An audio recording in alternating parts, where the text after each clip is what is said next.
Hello. So, if you don't know me, I'm Sam, and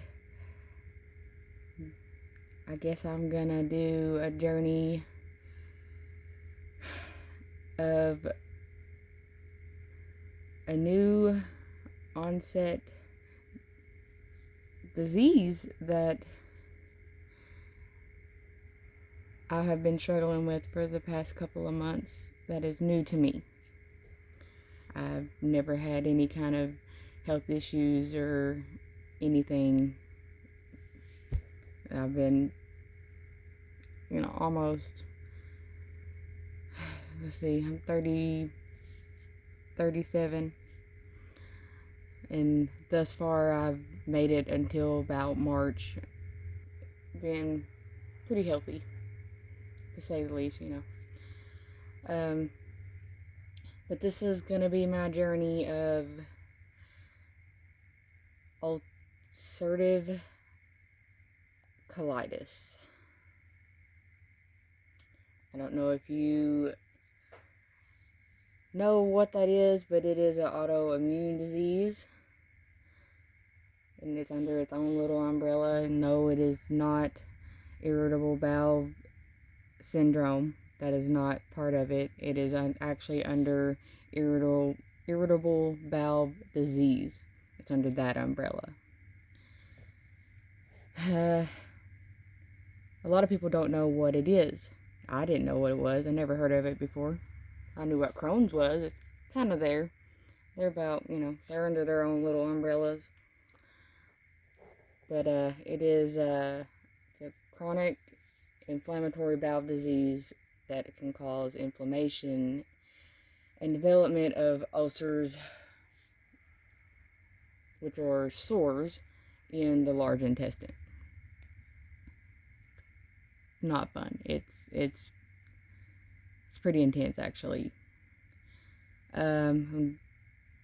See what causes it. It's the abnormal immune system response.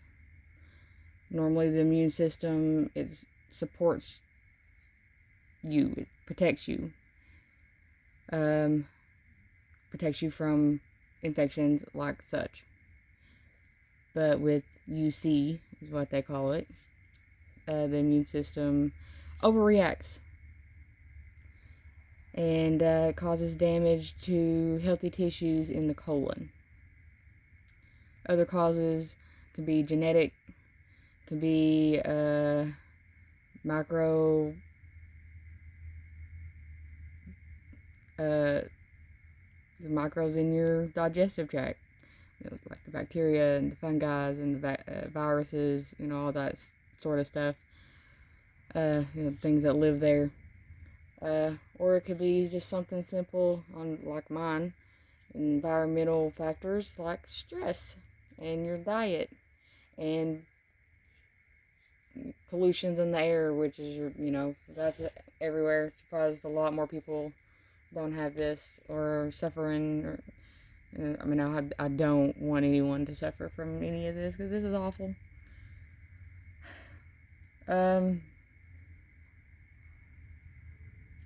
So let's see. What are some symptoms of UC? Let's see. You can get diarrhea. You can have blood and or mucus in your stool. You have abdominal pain and or a lot of cramping. It's really, really intense. If you're a female, it's like period cramping times a million. Or if you've ever had a child and you've been through the contractions, it's like that, but actually worse. Let's see, you have a constant urge to go to the restroom, even if you don't. No matter where you are, you must always know where a bathroom is. You have nausea and or vomiting. You have a lot of fatigue, extreme fatigue. You can have a lot of weight loss. You can have fever and or chills. And you can develop anemia, which is due to the blood loss in your stool.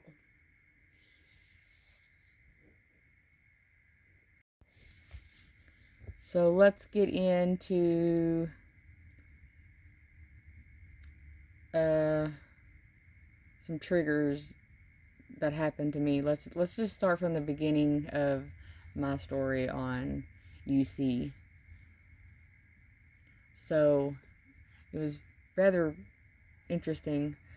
I was at work and we were having an employee like an employee treat, I guess, like a little brunch, breakfast, dinner, whatever. And I don't eat meat, so instead of eating that, I opted to eat a baked potato that I had brought from home. Well, I ate this baked potato, and obviously I felt full. It was great. It was delicious. But I continued to feel full for like 4 days after I ate this baked potato. But I was still so hungry. And I was like, man, something's wrong. Then I started feeling really nauseous. And then I started feeling like I needed to go to the bathroom a lot. And then all of a sudden, there was the blood in my stool. And then I kind of freaked out a little bit. But I didn't go to the doctor or nothing yet. I waited. So this was the beginning of March. This was literally day 3, I think, of March when I ate the baked potato. And then the 15th, I do believe, 15th or 18th, no, the 15th, I was on the phone with my sister really early in the morning, and I decided to go to the hospital. And that's whenever I got diagnosed by CT scan. I had to do the contrast. They hook you up to an IV, and then they shoot this contrast in you while you go through. Looks like a big giant donut. I don't know if you've ever had a CT scan before, but just in case you haven't, it's not scary. It's actually, it tells you what to do. It tells you to take a deep breath and hold it, and then it tells you to breathe. It's pretty simple. It's not scary. If you ever have to do one, don't freak out. It's fine. But yeah, I went because I was having a lot of abdominal pain, and it was to the point to where I couldn't stand it any longer, I guess you could say. And then a couple of days later, I went back, and then that's when they admitted me. And then they did a sigmoid. So I think the sigmoid well, I don't know. It's like a partial colonoscopy. They didn't go all the way because they already had a general idea of what I had. They just needed to go in and do some biopsy. So they did that. That was an interesting stay, to say the least. And I had to drink the nasty stuff and do the cleanse and all that stuff, and then they had to, the embarrassing, they had to go in and do enemas because they were trying to hurry up to get me out of there because they were trying their best because they knew that I was trying to get home to my kid, and they were just doing what they could. So, I do appreciate that. But, so they were trying to do their thing. And, yeah, so they did all the gross, nasty things. And then, finally, I got to go home and, do a clear diet, which is chicken broth and lots of water. And then, I don't even know. I went to the hospital a couple more times in between there, and then it just kept getting worse. And then I got to the point that I couldn't hold any food down. And then Easter came. And I was so excited because I was going to cook dinner for me, my mom, and my daughter. And me and my daughter, we looked looking really cute. We had our cute little dresses on. And my mom, she was going to look really cute and everything. We was all going to take pictures. And then I had went to Walmart. Me and my daughter did, because I had forgotten to get a few things for the dinner. Before we made it to the registers, I was feeling really fainty. And I had a white dress on, and I literally, my skin and my dress and my lips and my eyes and everything were all the same color. I was literally white as a ghost. My hair was the darkest thing on me. And when we made it to the car, I made it to my car in the parking lot at Walmart. I started the car enough to turn the AC on because it was hot. And my daughter, she's 11, by the way. I passed out sideways in the driver's seat. Thank God I wasn't driving or nothing. But I fainted for about 3 minutes. And then, but what I didn't tell her, because I didn't want to scare her, was 2 times prior to even going to Walmart earlier that day and late into the night, while I was in the restroom doing my thing, I had literally fainted on the toilet. It sounds embarrassing, but you would have to understand how I had it set up. So there's clothes in there, my dirty clothes hamper, and on the top of it, I had a pair of pants rolled up that were mine, that were clean, that I was resting my head on because I would get so sick. And I literally, where I was resting my head on it, it started getting real hot, and then I was sweating and everything, and then I fainted on a dirty clothes hamper with a pair of pants. You would have to understand how I had it set up. So luckily that was there.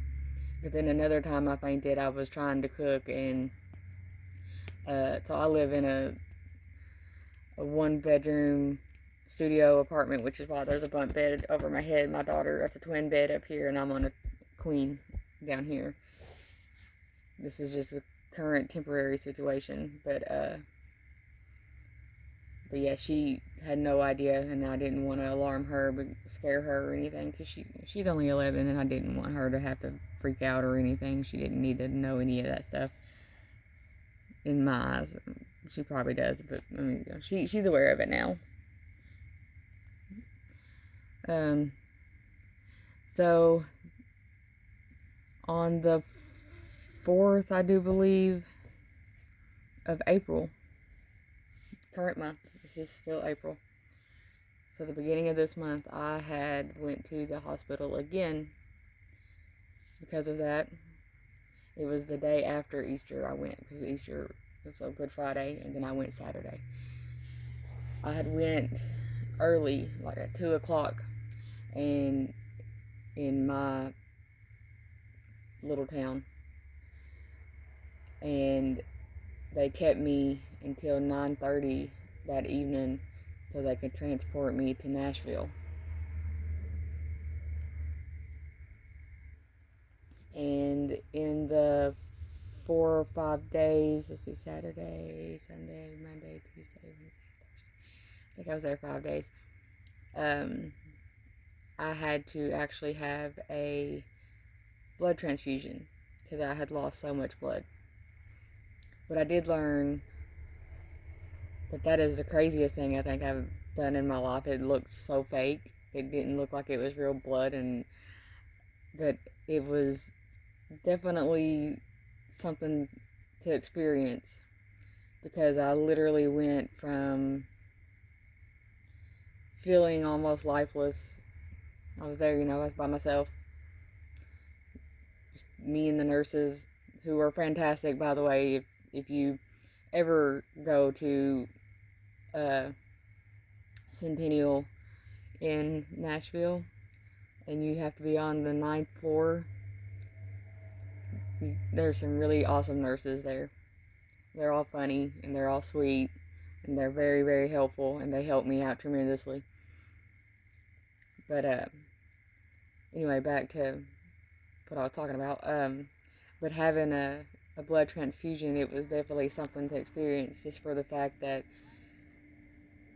I could feel where I was basically half dead. I could feel the life coming back into my body as the blood was pumping through my body, because it was like I felt, I was cold and I had all these blankets on me and everything, and then whenever the blood was coming, after like 30 minutes or so, the nurses kept coming in to make sure I wasn't having reactions or anything.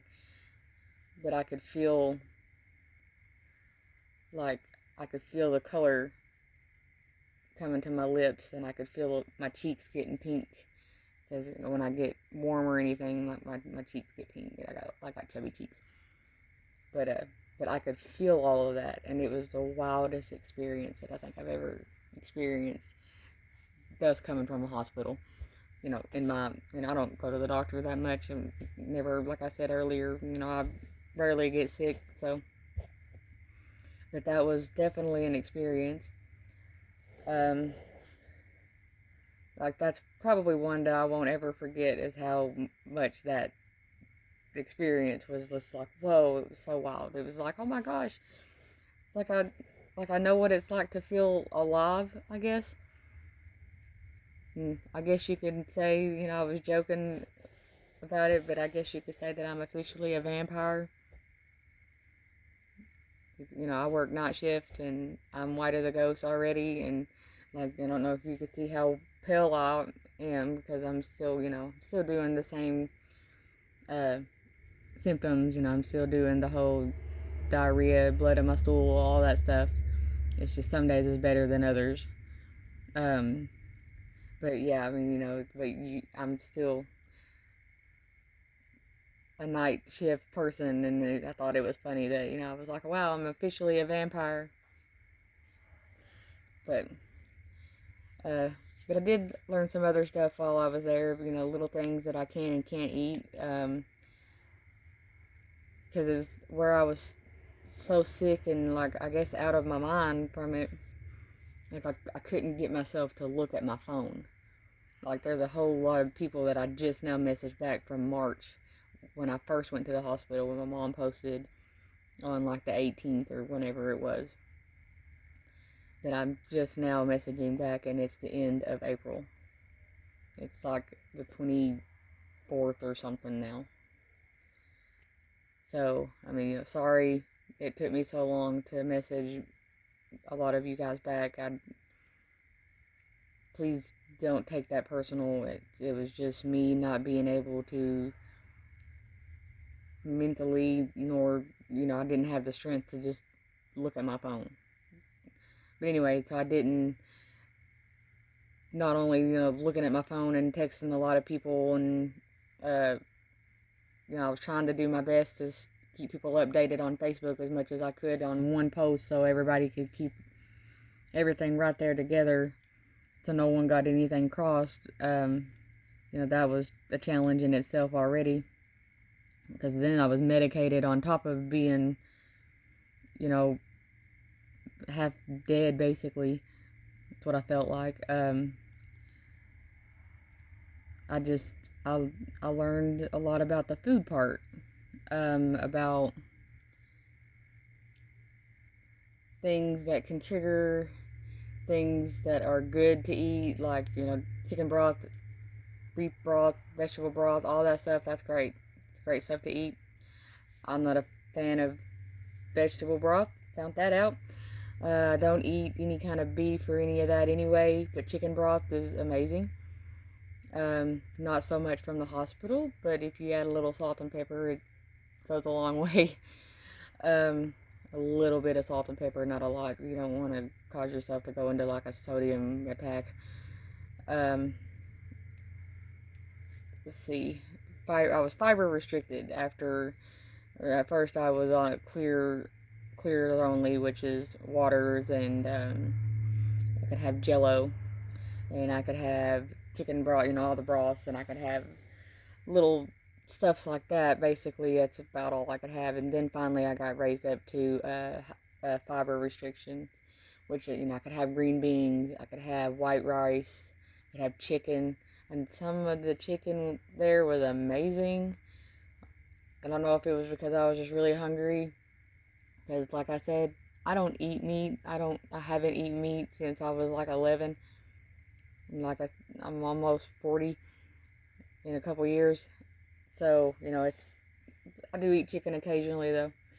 But it's just gotta be cooked right. But yeah, there's little things like that I could have, that I learned that I could have at the hospital. It was a learning experience. And then I called the little dietitian down in the kitchen area, who cooked my dinners and breakfasts and lunches and all that stuff. I did talk to her for a while. You're allowed to do that, and I did not know that. And you can order anything that you want, given your restrictions, from them. I did not know, and they can bring you a whole menu and let you know what you can and can't have. I had no idea, so that's good to know if you ever have to go to the hospital for any reason, whether you stay one day or you stay a whole month or more. It's good to know. Get you a menu as soon as you get there, so you go ahead and get your breakfast order ready. But like, no joke, all jokes aside, during a flare-up, which is, I'm kind of in the middle of one currently.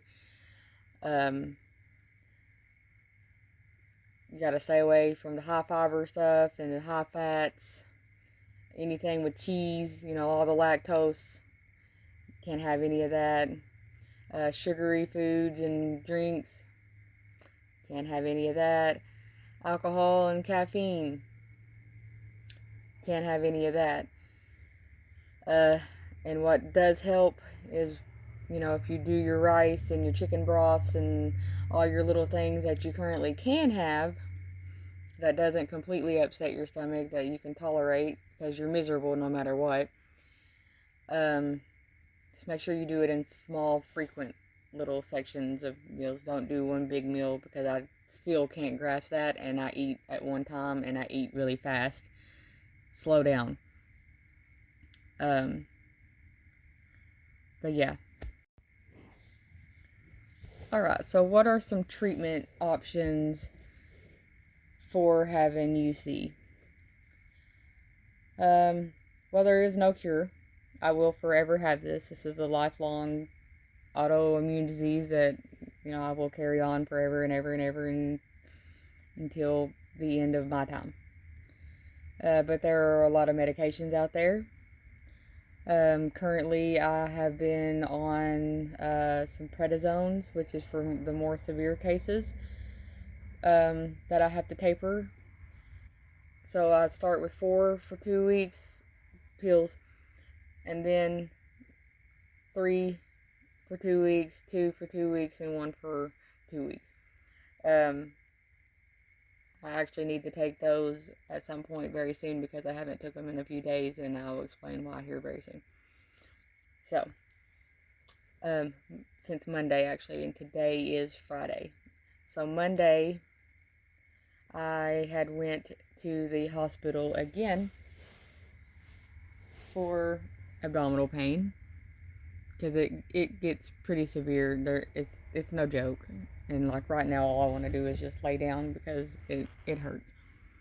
But I just want to share all my stuffs. But so I went to the hospital on Monday for severe abdominal pain, and they did basically absolutely nothing. They admitted me, kept me overnight. They kept me for about 17 or 18 hours. 12 of those hours I was not allowed to eat or drink anything. And they basically told me the same thing that I had already known, that I'm going to be taking a medication called Skyrizi. And if you've ever seen the commercials, it talks about psoriasis. It is not just for psoriasis. So Skyrizi is a biologic. It is a medicine that technically it goes into whenever you get the infusions. I'll have to do 3 of them, by the way. But whenever you get the infusions, it goes into your system and it basically shuts your system down and reboots you. It takes a couple weeks after your first infusion for it to actually start feeling better, according to what I've researched. But Skyrizi is a pretty decent medication or a biologic for this to help me hopefully to go into remission.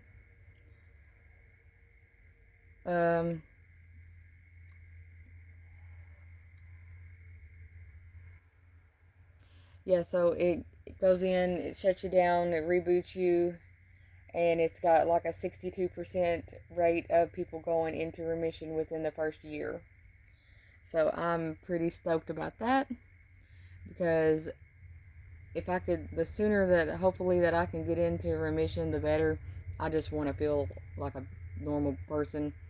I want to feel like me again, because I'm actually, I'm a pretty fun person. I do think so myself. I mean, we all have our days or our moments, but I prefer my days and moments to be consistent, where I'm pretty awesome all the time. But yeah, so that is my treatment plan. And so last week I had to go to, it's a place in Bellevue in Nashville, well, close to Nashville. It is called 12 Stone, and it is amazing. And whenever I go for my first treatment, I'll record stuff for you. But they spoil you there, and it is amazing. They're amazing. They're fantastic people to be getting these treatments from. I've been there 2 times now for lab work only. The first time was last week. It's pretty easy to get to, which is fantastic, and I got to get on the interstate and then drive like 30 minutes out of the way from where my mom lives. Not from where I live. It's like an hour and 10 minutes away from me currently. But so I'm just gonna stay with my mom on days I have my treatments. But anyway, but 12 Stone, it's amazing.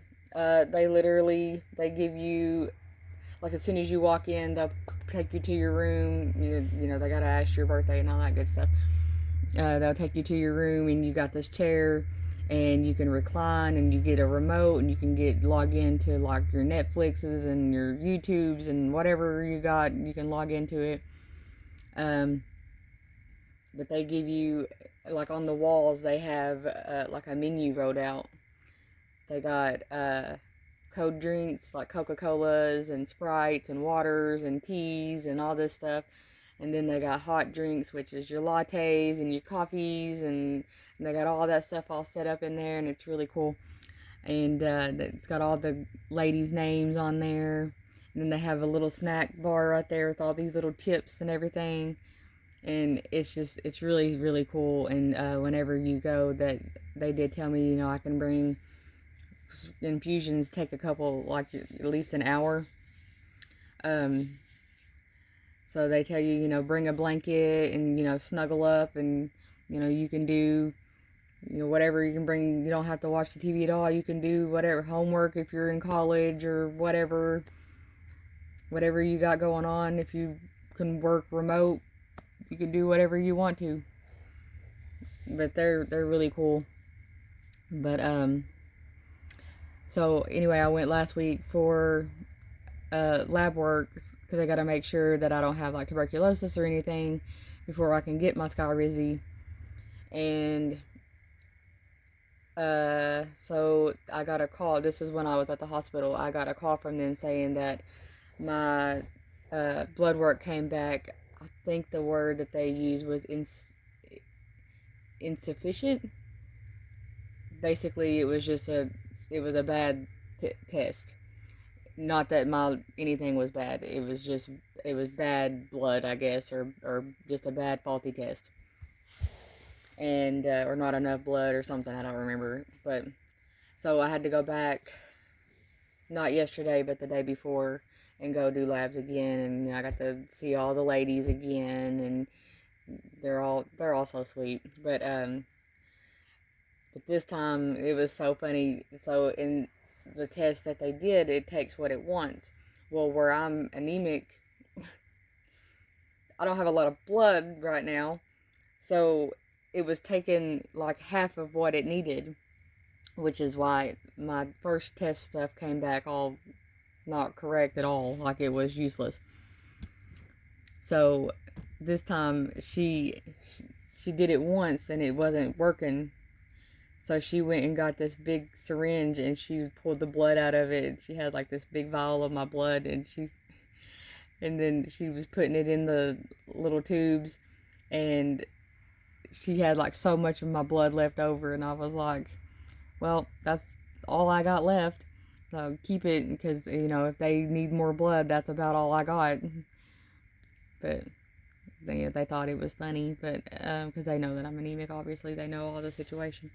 But I should be hearing something, because yesterday I called just to see if it was if it had made it to the lab place, the intake area, and it said that it was pending, so that was great. That means that they received my new labs, and hopefully I can hear something today and set up an appointment for, hopefully today would be great if I could set up an appointment today to get my first infusion, but it'll hopefully we'll get a call today. But so my first infusions will either be today or sometime next week. But yeah, so I will be doing a Skyrizi. I haven't done a whole lot more research on it, other than the fact that it does say that it that it is a psoriasis commercial. It's just the inside of your body situation. It has nothing to do with psoriasis. It's just, yeah, that's one of the things that it can treat, is stuff on the outside of your body, which is from stuff on the inside of your body. So it's got to go in, shut it all down so that it can reboot it and start it up, and hopefully everything turns out. So, but yeah. I just wanted to share all of that stuff with you guys, and I know probably, you guys are like, wow, this girl talks a whole lot, but I just wanted to share my experiences thus far with having UC, and I have a hard time saying it, by the way, which is why I call it UC a lot.